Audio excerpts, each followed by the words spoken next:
Well, first of all, thank you, Harry, for inviting me to this hallowed ground. It's a privilege to be here. My father did actually visit Brooklands in 1930 as a 10-year-old boy, and he was quite enamoured by everything, the spectacle. So, as quite correctly Harry said, my father was in the desert, and he spoke very vocally about his desert experiences throughout his life. He died 7 years ago, aged 95, but my love of World War history comes from him. This talk is more specifically about what it says on the tin, Special Desert Forces 1940 to 1943. So here we go, an overview of Special Forces in North Africa 1940 to 1943. Actually, what is the time check? Got it, okay. So, or if you're a soldier in campaign, you would say going up the blue. Look at those lovely bronze bodies in the middle of the desert with a brain gun, much like my brain gun down here. So, the Desert War was won by acronyms. We're here to talk today about the LRDG. Hands up who's heard of the LRDG? Great. And hands up who's heard of the SAS? Great, okay. Testing the audience, right. So it's actually won by lots of other acronyms.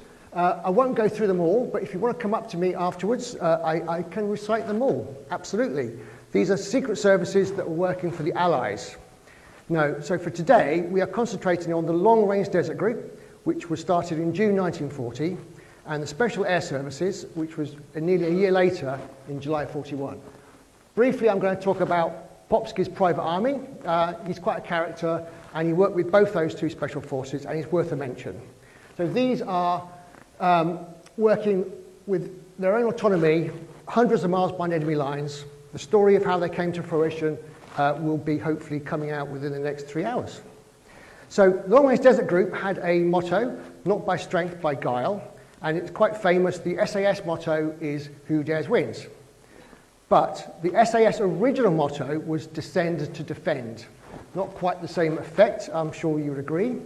But the LRDG also had their own second motto, which is, there's a book called Providence Be My Guide, which was their second motto. So to summarize, the differences between LRD and SAS, the Long Range Desert Group were reconnaissance and road watch, and they led special forces into action. They also captured prisoners for intelligence, and they did a few guerrilla attacks, which we'll talk about later. One was Fort Mazurk and the Barson raid. SAS, quite famously, they're a bit more aggressive. They were initially parachutists, but they were more concentrated on demolition and raiding.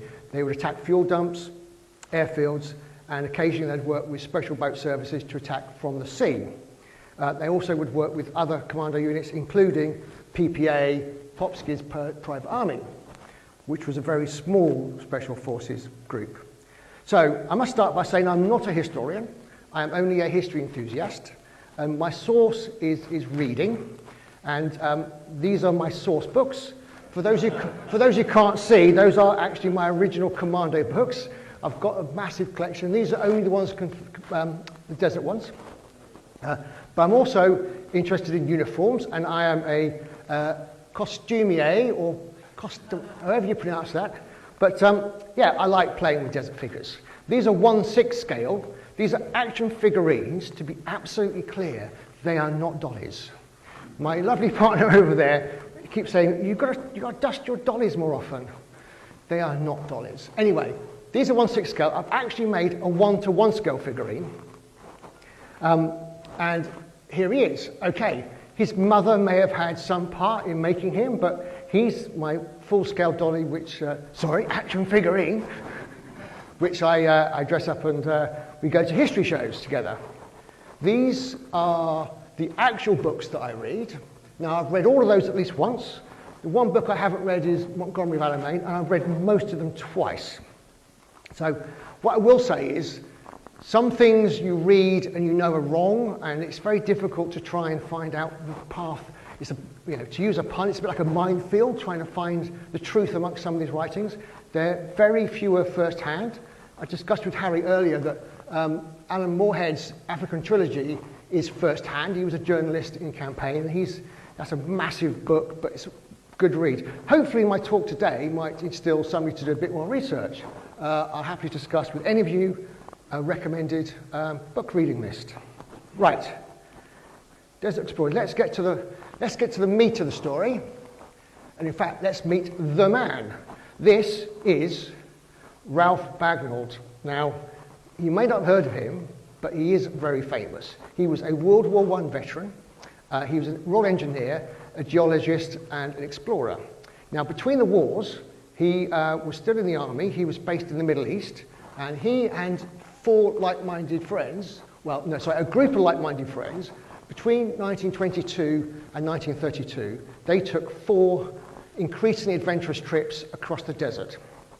They were all in the army, and they took combined leave to go and look for terra incognita, unknown land. So this is a Model A Ford, and they were purchasing this privately, and they were stripping off unnecessary the hood, the windscreen, doors for weight, and they would also add a water condenser, which is basically a closed water system. So when the radiator boils over, the steam goes into a condenser.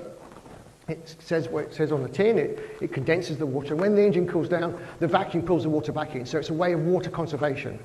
In the desert, clearly there isn't a lot of spare water around. They also put extra leaf springs on it, because sometimes it's not desert, sometimes it's very rocky. And they also took lots of spare parts for mechanical breakdowns, as well as sand mats and sand channels, which you'll see in use later. They also followed quite literally in the tyre tracks of the light car patrol, which preceded them in 1916 and 1919. And they were tentatively exploring the desert, but also they were doing a little bit of raiding against the Senussi tribes. So these are the main players.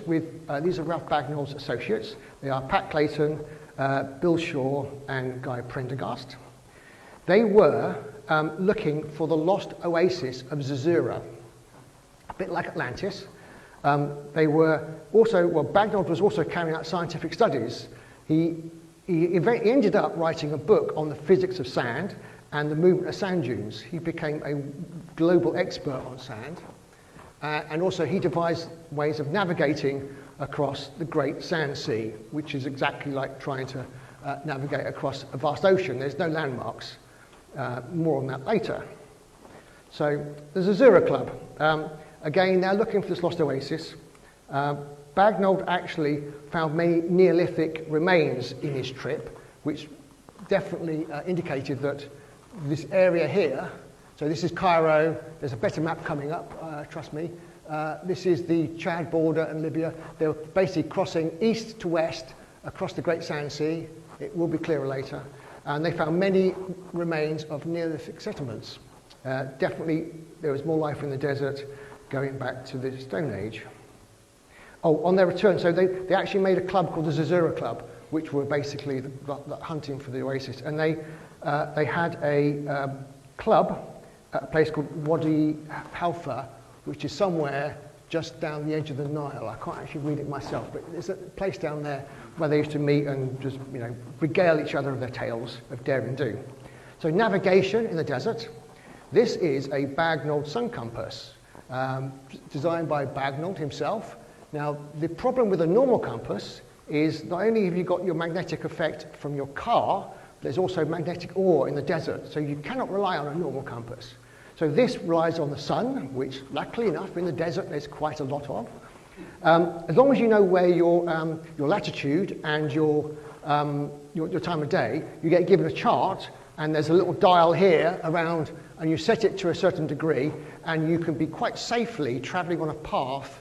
And you can, because this is mounted on the front of your car, literally in front of the binnacle, if there was a binnacle, you'd be driving in a constant line, and you could check your angle of drive constantly, whereas a compass you have to keep taking your readings. Now, because it works on the sun, it didn't work very well midday because the shadow might fall a little bit short.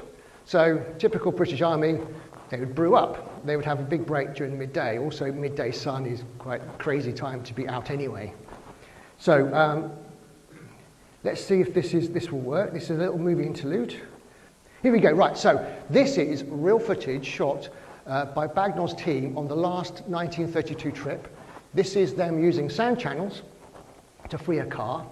This is actually somewhere near Uwainat, which is a location that's nearly 800 miles southwest of Cairo, a long, long way away. Now, Bagnold devised this rope ladder device just to give it more grip. Now, in Bagnold's books called Libyan Sands, which is his actual book, and there's a copy of it on the table over there, which is great reading, he says they used to spend every 30 minutes they'd be digging up one of their vehicles. You can see the soft sand. It's 1,000 square miles of sand dunes. Some of the sand dunes are 30 meters high. Again, this is unknown territory. These are further than any Western man had ever been before. Arabs had obviously been here before, and there were camel traps they were following, but mainly Western eyes had not seen this. In my eyes, it's almost like going to the moon in the 1920s. So as I said, some sand dunes are huge, and Bagnold was all the time discovering better ways to navigate through them and over them. And here they are having a little bit of fun. I can't imagine where all the crevices where that sand would get into, but maybe they're doing it just for the camera. Swim through sand. Okay, this is about to finish. And yep, there we go. Oh, there's a quick clip of a guy wearing snow goggles because they're using it because of the bright sun. So that's actual footage. Let's talk about Laszlo Almasi. He was a member of the Zazura Club. He was a pilot. He was Hungarian, educated in England. He was an explorer as well. But, and he actually flew over what he thought was the oasis of Zazura in his aeroplane. A big green valley, but he could never find it on land. He could never get back to it. So whether he actually found Zazura, don't know, but he may have got closest. Now he is German, where he's portrayed in the film The English Patient. And here he is, portrayed by slightly more debonair Ralph Fiennes. And Almasi was actually a German operative working with the Afrika Korps. Now, in reality, he wouldn't have fancied Kirsten Scott Thomas. He would have actually fancied Colin Firth. So he was batting for both sides in that respect and for the Germans. He actually had a failed attempt at inserting two Allied spies behind Allied lines called Operation Salem, and it failed, but evidently he still got an Iron Cross for it. So in this film, you might remember the Cave of Swimmers. I don't know if you've seen the film, but this is again evidence that in the deep desert, and this is Uwainet, this is Gulf Kabir, just near Uwainet, which is, as I said before, 800 miles southwest as a crow flies from Cairo. The Cave of Swimmers, again, indicates that it was once very wet. Now, these are two jeeps that retrace the steps of LRDG, and they did it, I think, about 10 years ago. Toby Savage is a chap that he wrote a book on this trip as well. He commissioned these two vehicles to be desertified, and they had a big support team of modern vehicles. But I've actually driven that Jeep on the right, and a new friend of mine actually just bought that Jeep there. So those are coming to my friends, my reenacting friends. Right, so anybody recognise this gentleman? Well, okay, so I just want to test the audience. Thank you very much. He does crop up later. You'll be not surprised.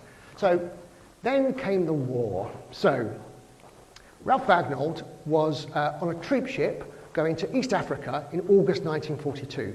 His troop ship had a collision just outside Malta, and it put into Port Said for repairs. Now, when he got there, he sent a memo to Cairo to General Wavell saying, "Hey, look, I'm here. What can I do? Can I help? I kind of know the desert." But it was ignored.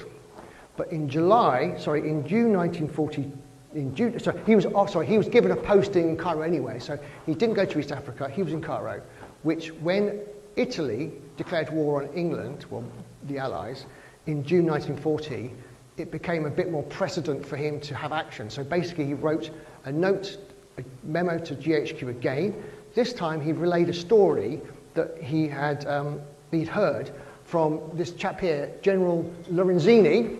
He was an Italian major that he met at Uwainet, that famous place we just had for the Cave of Swimmers. And General Lorenzini, in times of peace, he quite happily regaled Bagnold and his friends that if Italy were to declare war on Britain, we would almost certainly blow up the Aswan Dam and flood the Nile Delta. So with that information in Bagnold's new memo, it was much better received.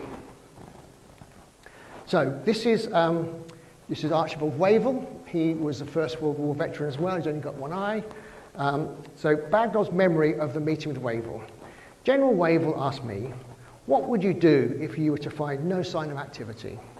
Without a thought, I said, how about some piracy on the high sea, on the high sand sea? At the word piracy, the strong, rugged face that seemed a bit stern suddenly broke into a broad grin.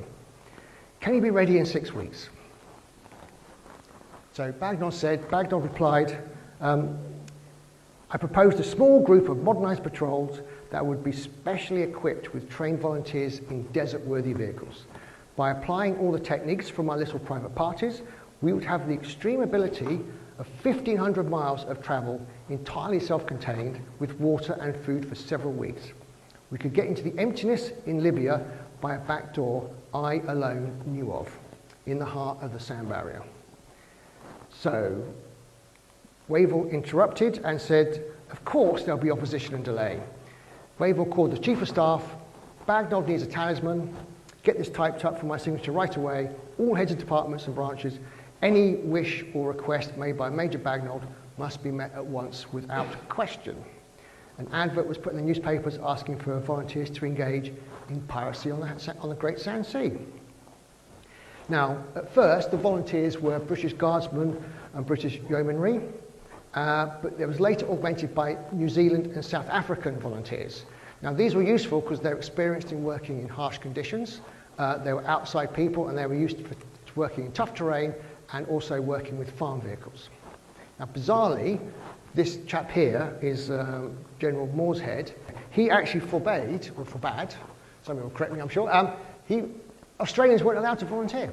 So there were no Australians in the Long Range Desert Group. By the way, his nickname is Ming the Merciless. You can see his lovely little Hitler tash there.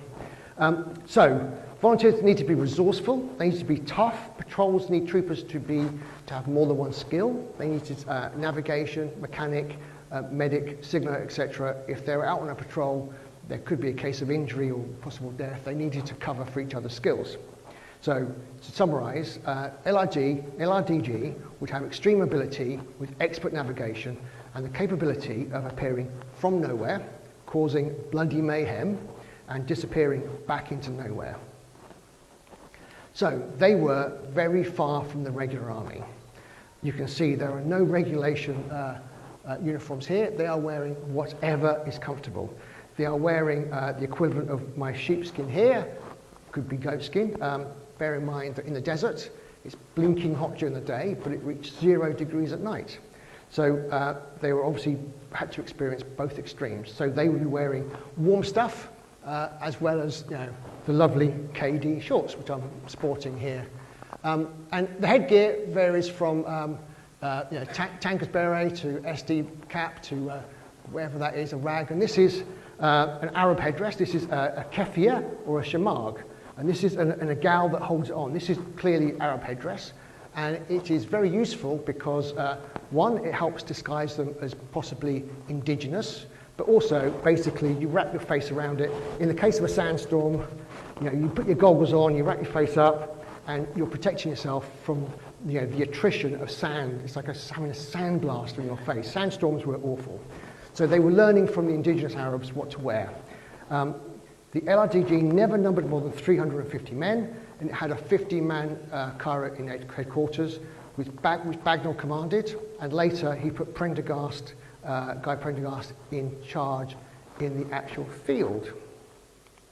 Right.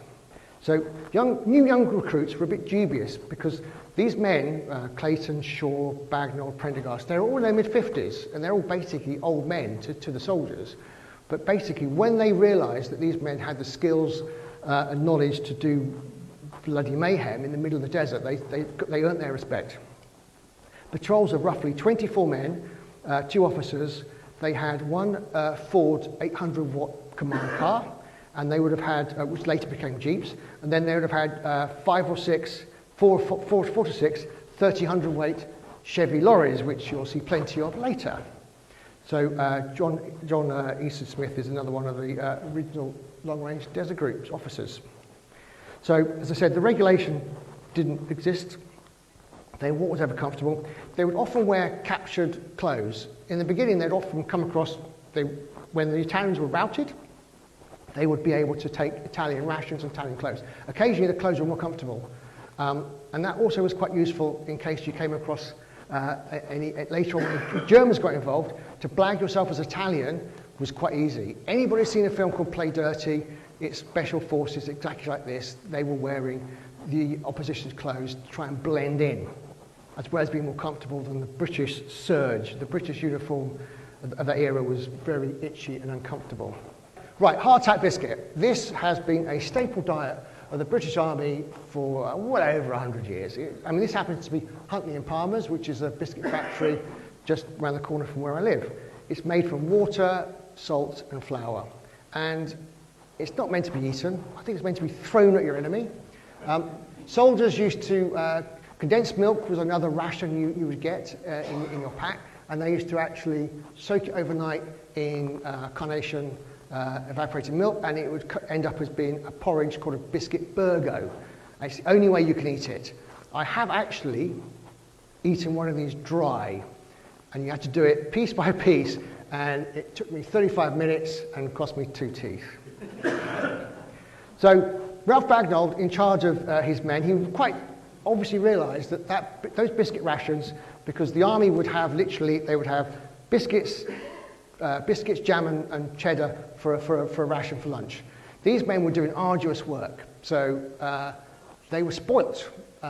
They had a food that was high in carbs, high in fat, and you can't see here because it's so small, but they've got bacon, they've got salmon, sardines, fresh fruit. They've got a lovely smorgasbord of proper food there. Right, just going to take a glug of my my lovely brew here. Okay, so next slide is quite a good one. So this is a map of their operations. You've got Cairo over here.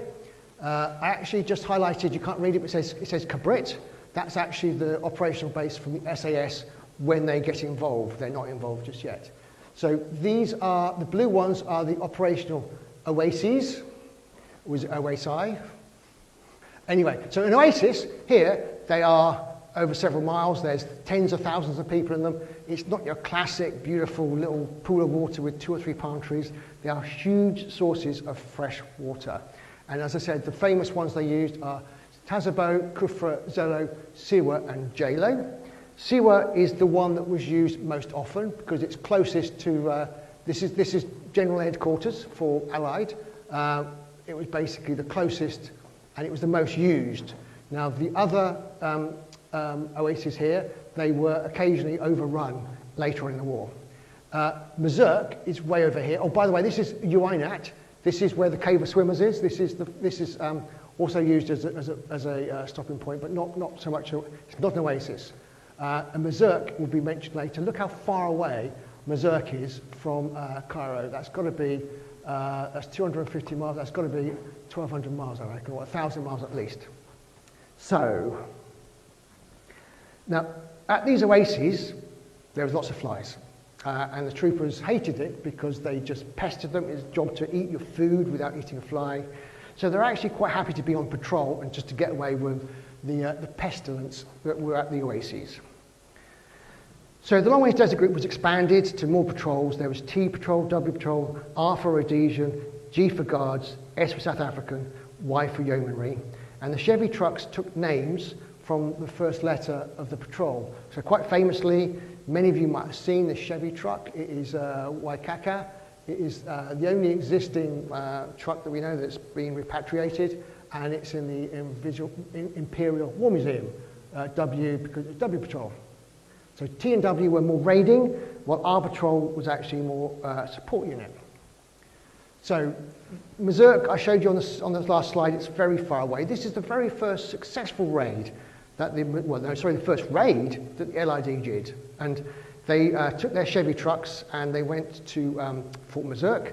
And the Italians actually came out to greet them, thinking they were friendlies. I mean, you can imagine, they're so far away from their base. They were hundreds of miles behind enemy lines.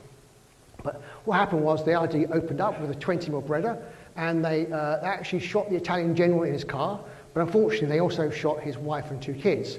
That really affected the patrolmen, troopers, because they didn't want to kill innocents. Now the Free French were also helping the Allies at this stage, and they joined from Lake Chad. And General Duranro was unfortunately killed in that. Only 2 people were killed in that raid, and one was the French general. Now, General Leclerc replaced him, and I only found General Leclerc, some of you might know if you've read, he became quite a famous general. That's not his real name. He changed his name to protect his family that was still in occupied France. These are pictures of the Mazerk raid, and they obviously used a little bit of demolition there. So following the Mazerk raid, there was a raid on Kufra Oasis, which you saw on the map, it's further east. Now this is a picture of Teddy Mitford. He actually got the military cross for his action at Kufra, and Bagnold recruited Teddy because of his previous knowledge of the Oasis. He's quite famous, well, his sister's a bit more famous, the Mitford sisters, Nazi fanatics. One married Sir Oswald Mosley with Herr Hitler as the guest of honor. So they did the wrong thing, he did the right thing. Right, so after that raid, so the Italians are still, they're calling the Long Range Desert Force the Pattuglia, if I pronounce that right, Fantasia, which is Ghost Patrol. As previously said, they were their remit was to come out of nowhere, cause bloody mayhem, return to nowhere. But this time they were followed by the Italians in a plane like an Italian Caprioni. And they were later followed on foot on the ground by the Italian Auto-Sahara unit. Now they were the equivalent of the Long Range Desert Group. As a quick aside, this vehicle here is designed for the desert. It's got huge wheels, it's got loads of jerry tanks here, it's got jerry cans here, it's got, in total, it's got 400 litres of fuel and 80 litres of water on board. Now you'd think that was a brilliant vehicle.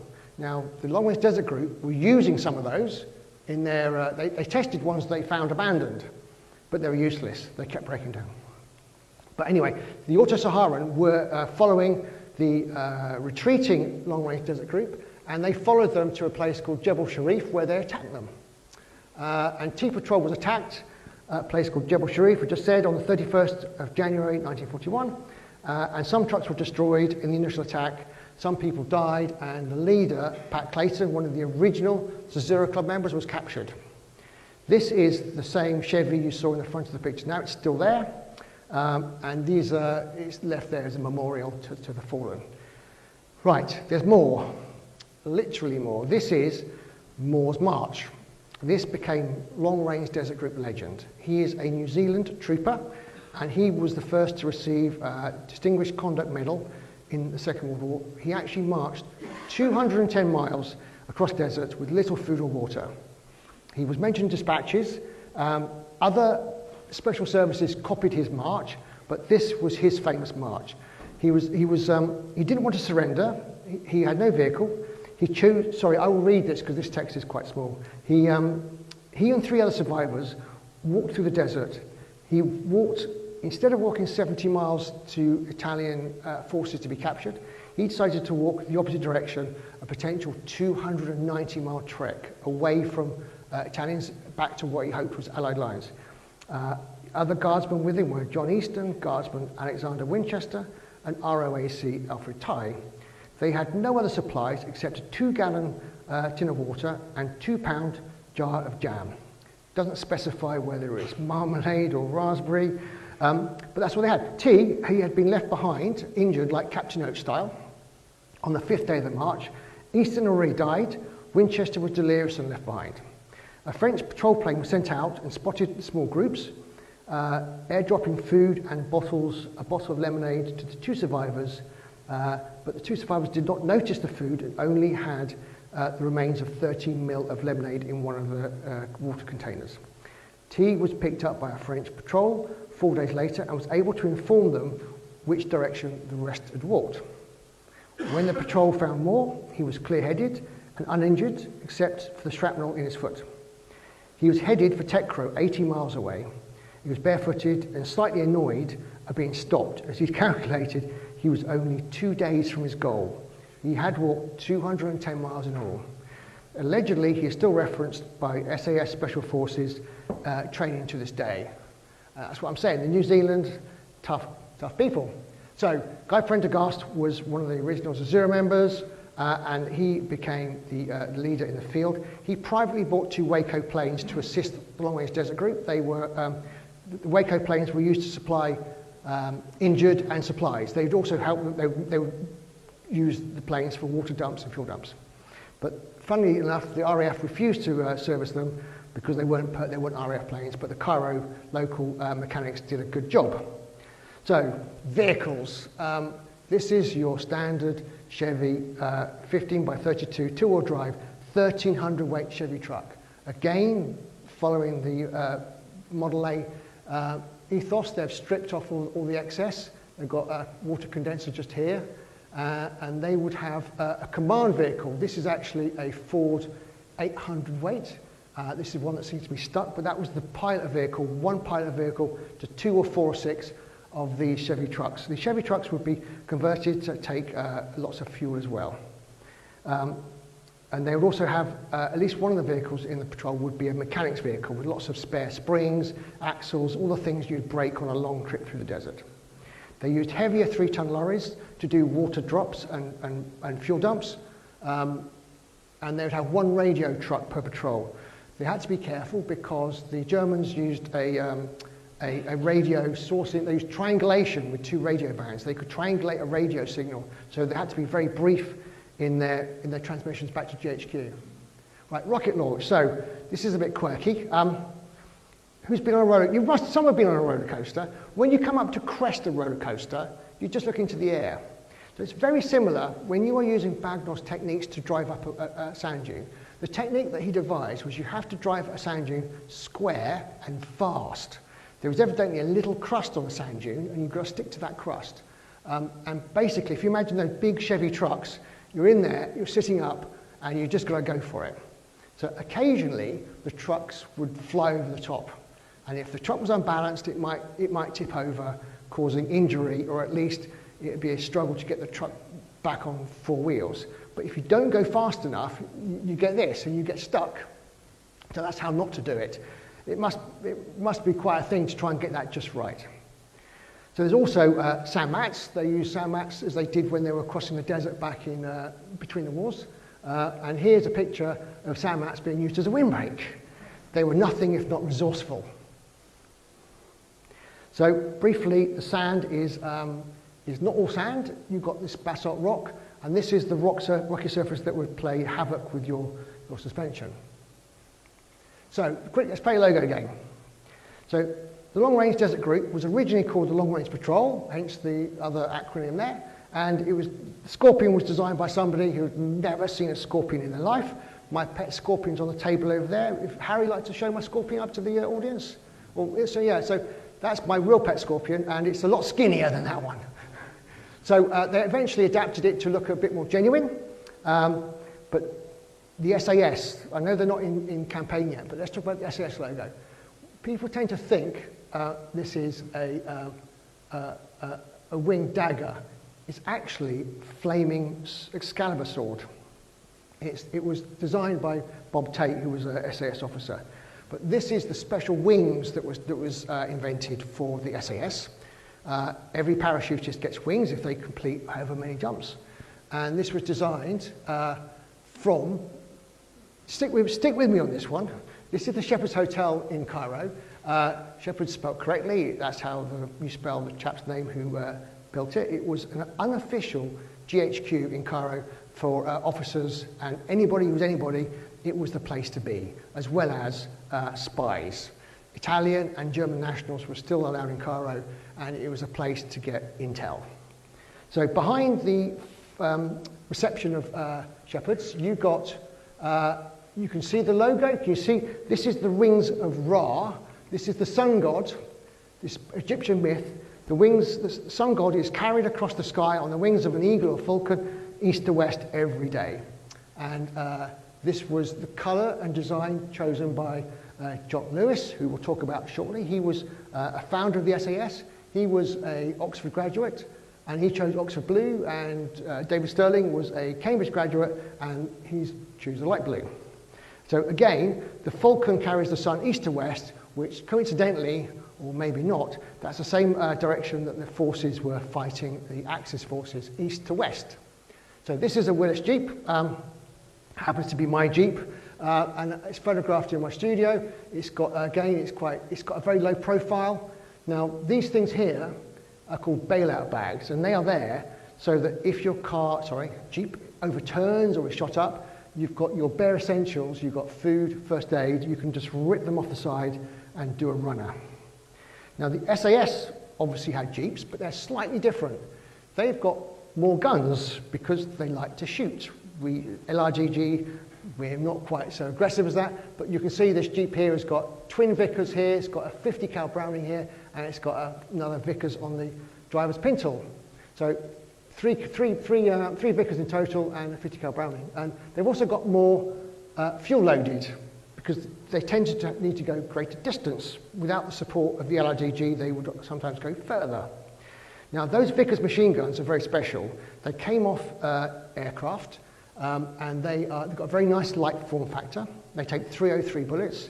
But when you're raiding an airfield, a normal copper nickel bullet will go through petrol tank without sparking. So they used Buckingham rounds, which are a form of incendiary round, and they would put a higher ratio of normal tracer rounds, but also the Buckingham round, which is that one there, to ignite petrol tanks. And they were very successful. Imagine 18, sometimes they'd go in a V formation down a runway, down an aerodrome, and they would be firing out either side at planes that were parked in enemy airfields. Now, let's go back to one enemy we know as El Duce. Mussolini, Italian leader, fascist leader, he erected this thing called Marble Arch. This was his Arc de Triomphe. This is on the road between Tripoli and Benghazi. It's 30 meters tall, and it stands out like a sore thumb across the flat desert. So he erected this before the war in celebration of his valiant success against the Senussi tribes. So these are Senussi tribes. He defeated them with armored cars and machine guns against tribesmen who had camels, horses, and flintlock pistols, flintlock muskets. So yeah, well done, Mussolini. You deserve that big thing there. But it's very useful because it was able to, the Allies were able to use it as a landmark, literally. So because of that big landmark, this was actually the scene of one of the best things that Long Range Delta Group did. They did a thing called Road Watch. So between March 1942 and July 42, they ran a continuous watch of the road, noting enemy movements, vehicles, regiments, numbers, anything that's important, they would send back to GHQ.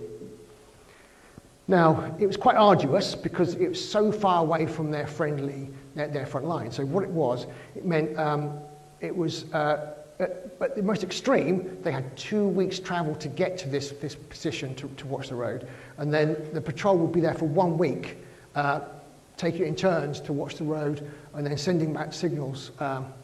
But then, so there'd be 2 weeks in travel, 1 week watching, and then also they've got to get back. So in total, it's a 5-week circular system. There's always 3 patrols on continuous rotation. It was quite arduous.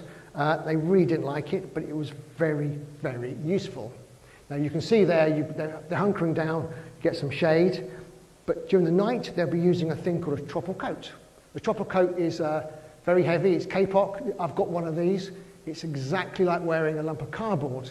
They're very, very uncomfortable, but they were necessary to keep them dry and, warm. So, can you spot the truck? Well, yeah, you sort of can, but if you're a plane, 50 miles away, you might miss it. You might think it's shrub. So they were very good at camouflage. Oh, one thing they used to do, they used to drive to a target, they used to reverse, spur off, and then rub away their spur. So basically, anybody following the tracks, they end in a dead end.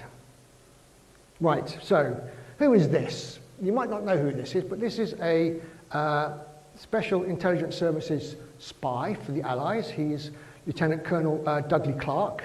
He is a cross-dresser. He was a very astute spy master, and he actually had We're talking about the SAS now. He actually had a fake SS. He actually was he worked with deception, and he invented a group called the Special Services. Yes, it really was the SS. And he had fake radio traffic, and he had the odd wounded soldier. He used to a fake soldier with a fake wound, or maybe a real wound. I can't quite imagine they'd break a leg, but they would put parachutists in hospitals and to try and spread the rumour that there was a parachute regiment being made in North Africa. Also, Dudley Clark would be a regular at Shepherd's Hotel, and he would quite happily talk too loudly about his parachutists. Here, careless talk, if it's allowed, is great if it's for deception. But before the SAS, there was another commando force in North Africa, and it was Lay Force. This is Robert Lucky Laycock's commando unit that was trained in Scotland, and they did further action in North Africa. Now, in charge of them was Bill Stirling. We know David Stirling. This is Bill, the older brother. And Bill is on the left at a handsome 6'6", and David Stirling is a short ass at 6'4". And he was the younger brother of 5 children, and he was always basically trying to play catch up. We'll talk about him a bit later. But Laycock was working with Peter Fleming on SOE assignments, and eventually Lay Force commandos were disbanded. They did a few actions, but basically they were stood down. And all these commandos that are trained, Jock Lewis, and the names will come up soon, they were eager for action. So Jock Lewis was one of those commandos, and he went to start parachute training at Foucault Airport near Mersa Matruh, which is on the north coast of Africa, not about 50 or 80 miles east of the Libyan border, still in Egypt. He was training at Mersa Airfield, and David Stirling also had the same idea. And Dudley Clark met Stirling, and there was an obvious symbiosis to try and get the real parachutist to take over from his fake parachutist. So basically, Stirling, I just forgot this little bit here, Stirling had an idea. Stirling came from a landed Scottish gentry, and he was a grouse shooter, and he thought his idea was to destroy the aeroplanes on the ground before they got off in the air. Don't let the RAF try and shoot them down. Let's get them when they're vulnerable. So he wanted to parachute into airdromes and capture and shoot them. So Lay Force commandos stood down. Stirling did blag his way into General Rich's office. Those who have seen SAS Rogue Heroes, he didn't do it on crutches, but he did blag his way in. But General Ritchie knew Stirling and knew Stirling's family because he'd been grouse shooting on the estate. So Ritchie was keen. Commander-in-Charge Wavell was also keen. He liked the idea, but unfortunately he was stood down because Operation Brevity, Operation Battle Axe had failed to relieve Tobruk. By this stage, Tobruk had been under siege for many months, and Churchill wanted it relieved. Wavell had failed, so Wavell was replaced by General Auchinleck, which is the Orc down here. And he greenlit the SAS. So the SAS doing some training here in the desert before they managed to get into a plane. So they eventually did get a real assignment. Their first assignment was Operation Squatter, 16th of November, 1941. Now this is before the Operation Crusader, which was the planned relief of Tobruk. And the idea was that special forces were going to go behind enemy lines to cause bloody mayhem again. Now, Stirling's unit was originally named L Detachment, and that was again a little deceit, thinking that the enemy, if they heard L Detachment, there might be A to K. Absolute rubbish, obviously. So the first code name, the first operation was called Squatter, and unfortunately it was due to launch with a storm, 60-mile-an-hour winds, and heavy rain. They were advised not to go. So David Stirling was actually in charge of this L Detachment at the time, and he gave them a go, no-go situation. And all the men, they were all the commandos that were keen for action. They knew if they'd been stood down for this action, they may not get a second chance. They were keen to get feet on the ground against the Germans again. So they all said, let's go. They knew the risks. So out of the 55 men, not many survived. One plane was shot down, killing all 15 soldiers and crew. Many missed the LLZ, the landing zone, and many were lost or captured. Now, when you have a parachute, you have a big release button on your chest. So if you land on your back, you can release the button and release your parachute, because the 61-hour wings were dragging them. If, unfortunately, you're on your face and you are dragged by your big parachute, catches in a 60-mile-an-hour wind, you are being dragged, unfortunately, face forward. You cannot get your hands up to release the buckle. So, unfortunately, they were dragged to the deaths. Fairly horrific. I hope you've all had your food already. Right, so complete failure. They lost their weapons, they lost their explosives in the drop. Out of the 55 men that started, 22 made it back to the wreckage, to the rendezvous. They had to march across the desert, and they were actually they were retrieved by the long-range desert group. Here they are. These are the original 22. They are called the originals. This is Stirling here in the middle. Paddy Mayne, you may have heard of. We'll talk about him shortly. And this is just another Bill Fraser, a very important officer here. This photograph was taken as they were rescued by the long-range desert group. So, talking about SAS in more detail, officers of some note is obviously Robert Blair, nicknamed Paddy Mayne. He was capped for Ireland in rugby. He was awarded the DSO, famously with 3 bars, no VC. He was described as magnificent physique and a very quiet fellow who wouldn't hurt a fly until you saw him roused. He had a reputation as being a psychopath, a violent psychopath. He did like a drink, but we'll discuss him briefly in the summary. So another officer is John Steele. This is Jock Lewis, who we said already. He was the one who actually had the idea of training parachutists in Fuka Airdrome. He actually had a German girlfriend, and he was fluent in German. I mean, look at that look there. He could have been a movie star. I don't know what he's doing as bloody commando. Sadly, he died in action in December 1941, but he invented a Lewis bomb, which I'll just do a little bit of show and tell. So, I mean, they're trying to destroy airplanes on airfields, and when they fail to go, if they've driven down an airfield and they've missed some of the planes, they would put, this is not a real one, by the way, but this would be exactly what Jock Lewis made them make. They are bombs made of half dynamite, half thermite, a little bit of diesel oil and iron filings. So they've got a pencil fuse. You would crimp the pencil fuse, and the timer on a pencil fuse can vary from 30 minutes to 24 hours. They would place it on the wing above the petrol tank and skedaddle off. And these were damn effective. Right, so fortunately Lewis invented that, but he didn't make it through the rest of the war. A second raid on Tammet. This is where Paddy Mayne got one of the reputations as being just a psychopath. He basically ran out of Lewis bombs, he ran out of ammunition, and he decided to go into a plane cockpit and rip the dashboard out with his bare hands. And he actually kept one of the dashboards as a bit of a memento. And that actually happened. That's not apocryphal, that actually happened. So, briefly, I'm just going to take a sip of my tea. Anybody asleep yet? Right. So we briefly mentioned a guy earlier about special services. This is a very brief thing just to discuss. Vladimir Penyakov, quite well decorated. His nickname was Popsky, purely because Bill Shaw from the Long Range Desert Group couldn't pronounce Penyakov. They joked about what he wanted to call his small squad of only 50 men. It was technically number 1 demolition squad, but he was actually called Popsky's. So it joked, what do you want to call your little raiding army? He said, well, why don't you call it Popsky's Private Army? It says personal up there, but that's a mistake. So he said, why don't you call it Popsky's Private Army? It's a joke. He said, do you know what, I quite like that. Let's stick with that. So PPA, if you ever come across it, they've got the astrolabe as their logo. And they went on to fight in Europe. But Popsky, he actually had his hand shot off by a German machine gun. So he's got a hook. Now, famously, he was fluent in many languages.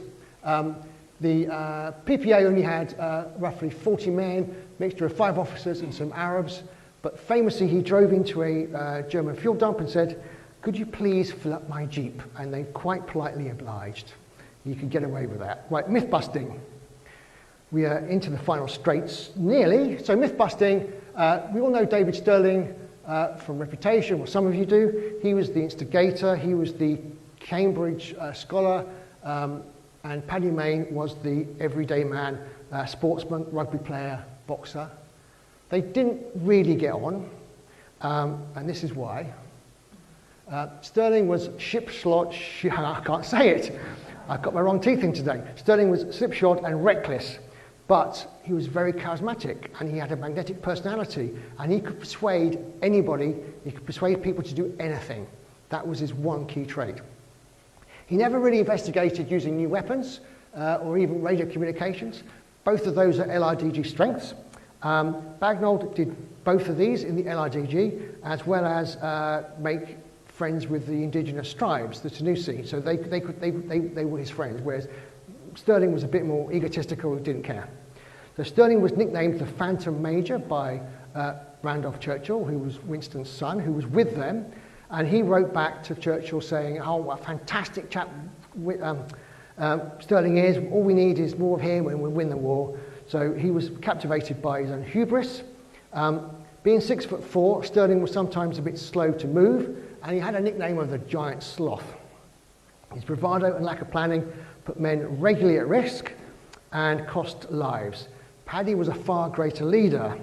Now Paddy here, he's seen in normal service dress, without a big beard, he looks like a normal man. He was a normal man, he was a born leader. He was intelligent, articulate, he exuded confidence and reliability. He was compassionate to his men.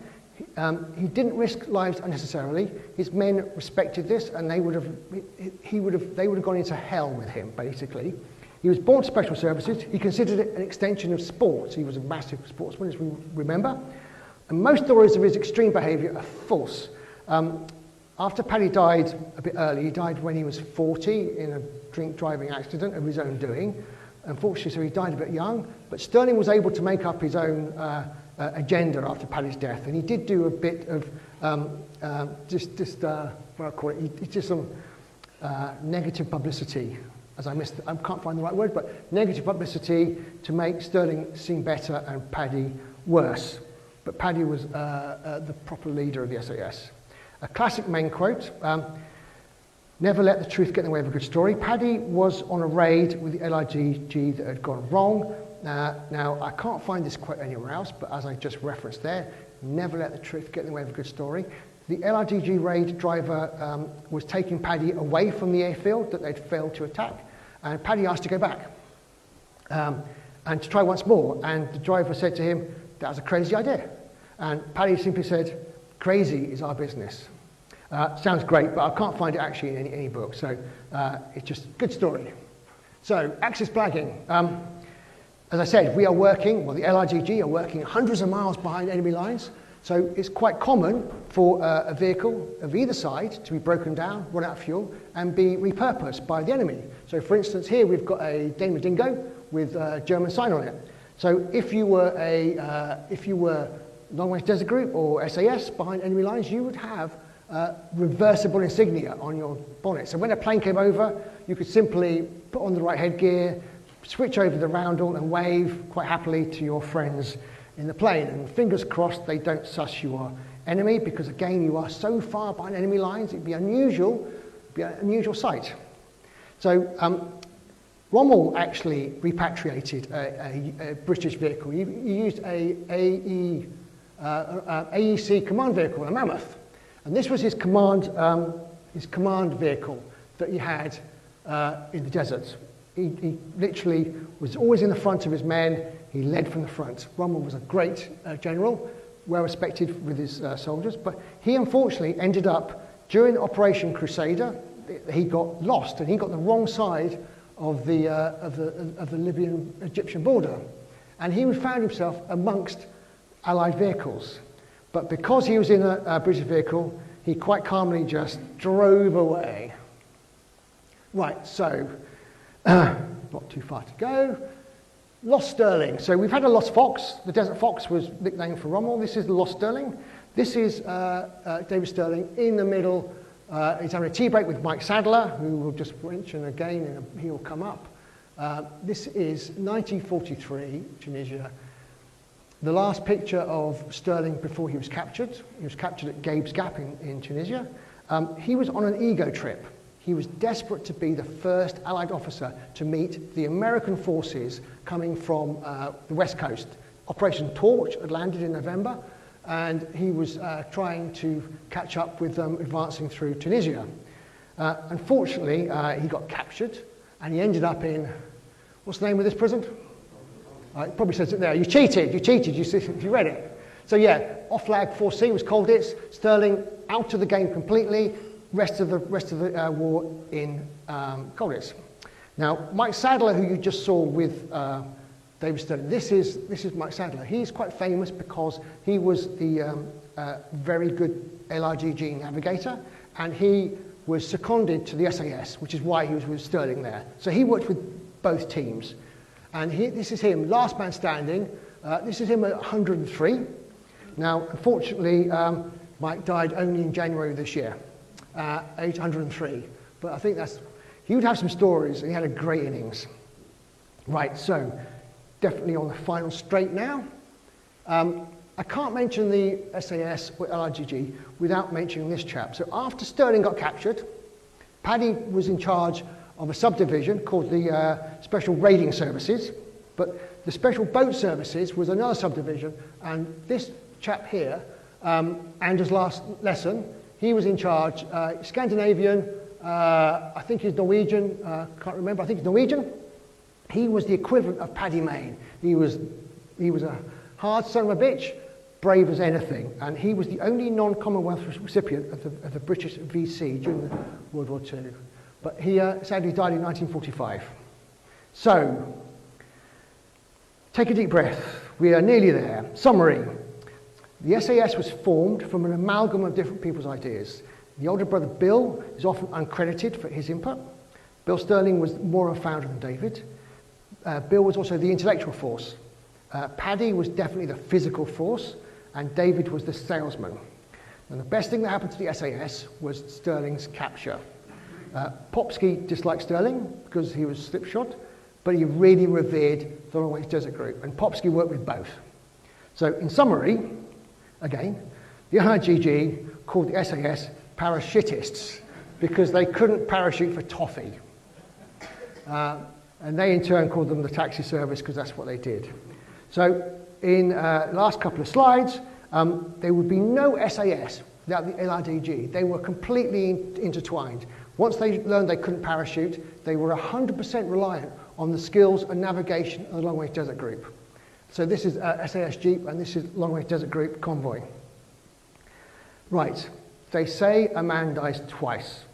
Once when the physical body dies, and second when his name is no longer mentioned.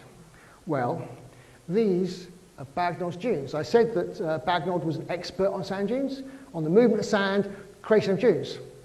Does anybody know where these dunes are? They're on Mars. So NASA, quite kindly, has named dunes on Mars after Bagnold. So there you go. It's all over. For you poor sods, the war waffle is now over. And that was a Lone Rat presentation. I thank you very much.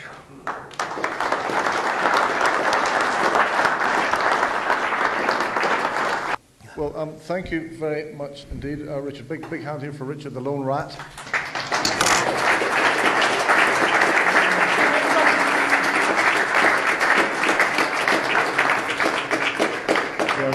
I think he gets a special round of applause for wearing that headdress all night in the heat. That was showing some of the determination from the Long Range Desert Group.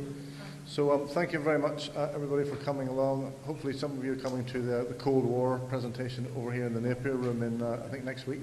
So see you some then, and thank you very much indeed for coming.